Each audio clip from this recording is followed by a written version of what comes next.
Carrying off from where we left off, now for the Japanese, they treated the Malays much better than the Chinese. And for the Japanese, it's not just the Malays that they welcome the Japanese, but also the Japanese, they saw themselves as patrons to the Malays. So in other words, they are like helping them.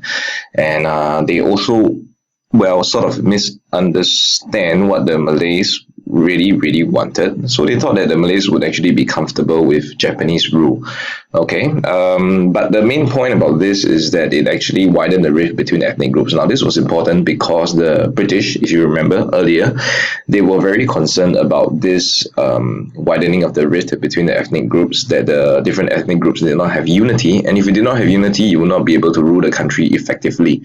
So therefore, this was one of the concerns for the British.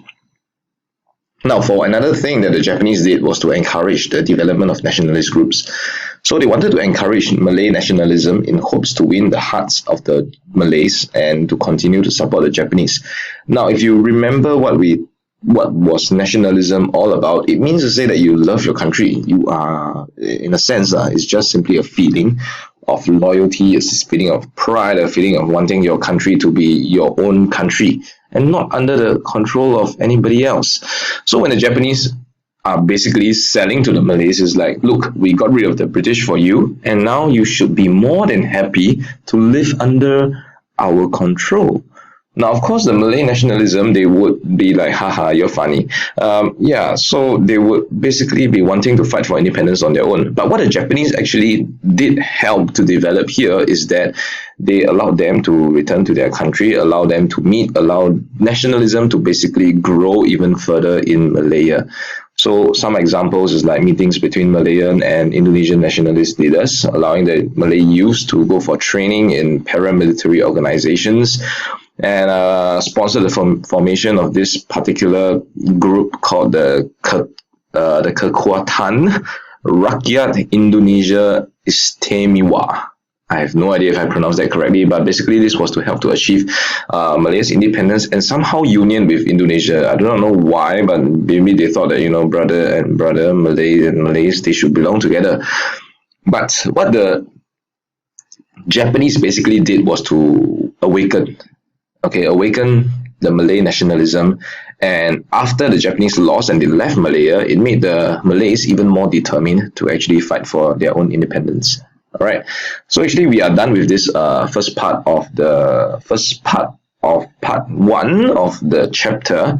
And so we will be looking at the next part. So what happened after the after the British return, after World War II? Okay, so at the end of World War II, basically, for Vietnam and for Indonesia, they declared independence. They're like, you guys don't have to return back anymore. We are independent now, and they just declared their country's independence.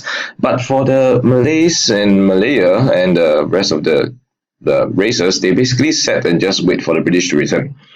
So the British returned and they decided to begin their process of teaching Malaya how to be running their own country. So therefore, for this particular part of the chapter, we are focusing on two sections, that is two schemes or two organizations or two systems that the British came up with. That is the Malaya Union Scheme in 1946 and also the Federation of Malaya Scheme in 1948. Again, take note of the dates. They are always important, especially more so for SBQ. And I think after the practices with the SBQ that you've done, you will realize that knowing these dates would definitely be very helpful in answering the questions. Now, the first thing was the Malay Union Scheme, 1946. So the British came back. They first set up this British military administration to administer to Malaya. Basically, they're getting rid of the residential system, and they established this scheme with the purpose of introducing a new centralized government under the Malaya Union Scheme. So the British military administration here is simply a temporary system or group to help to take care of Malaya while they are preparing to teach them how to govern themselves under the Malaya Union Scheme.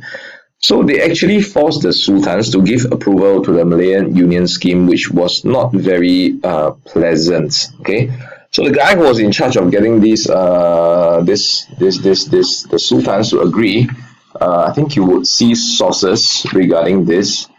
They would be belonging to this one guy called Frank Swettenham, if I'm not wrong. Okay. No, basically, oh no, sorry, Sir Harold McMichael. Yeah, okay, the guy who went to secure the signatures of the sultans to agree to the Malay Union scheme was Harold McMichael. Okay, so you might see his name coming out of some of the sources. Now, basically, he forced them to agree. So, like for example, you see here, all right, I was presented with a verbal ultimatum with a time limit, and in the event of their refusing to sign this agreement, which I call the instrument of surrender, a successor who would sign it will be appointed sultan. So basically, this guy here, Badil Shah of Kedah, Sultan Badil Shah, he said that if he doesn't sign the agreement for Malay Union, he will be removed as sultan. So all the sultans were basically forced to sign the treaty.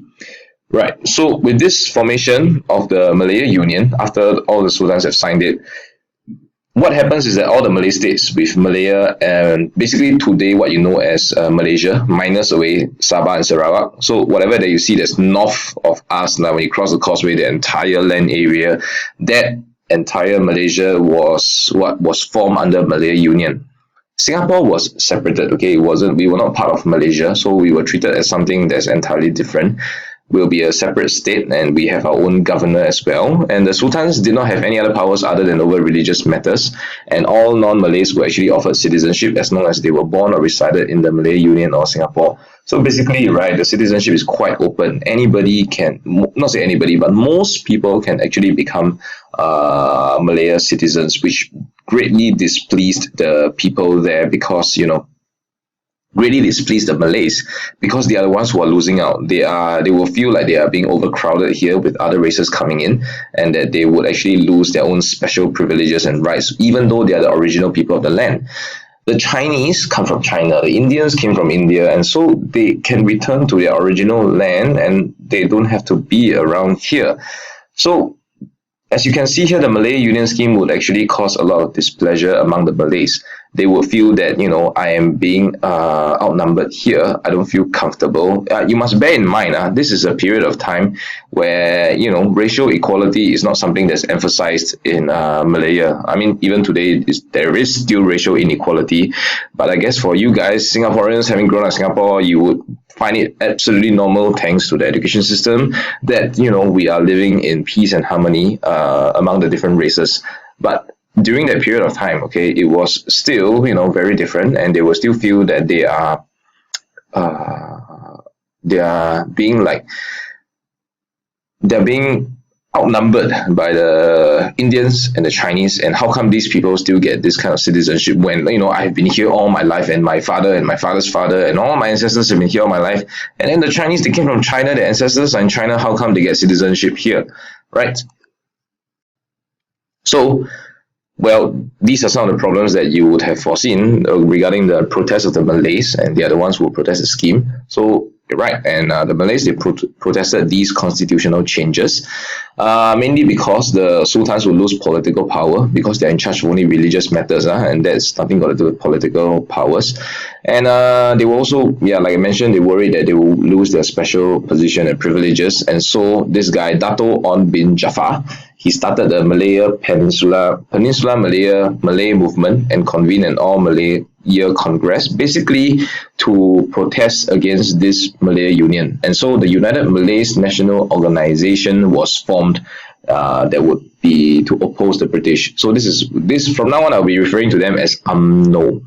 Okay, like no, okay, no, not that, but UMNO, okay, not UMNO, but UMNO. Whenever I say UMNO, you should know that we are referring to United Malays National Organization. All right, what is unconstitutional? What is constitution? Basically, it is actually a set of principles and laws of a nation that determines the powers and duties of the government and guarantees certain rights to the people. Now, if you're not familiar with this term, it's not that important, but you should realize that actually this term has come up many a times. Like for example, Hitler. he override the constitution with the enabling act. So basically with the enabling act, the constitution basically is supposed to say that people have certain free rights and all that. And after the Reichstag fire, he says that he wants to overthrow he wants to do something that's unconstitutional, that's to override the constitution, don't allow people any more rights and so on and so forth, because of the need to have better control over all the so-called terrorists that might be happening, coming up in the country.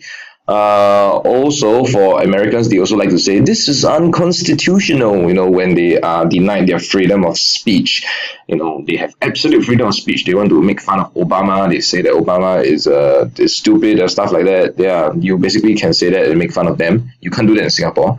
So, but that is USA's constitution. That is their set of principles that they believe in. Okay, that every American have a right to the freedom of speech. So when they are denied their freedom of speech, they will say that it's unconstitutional. So that's what the constitution means here.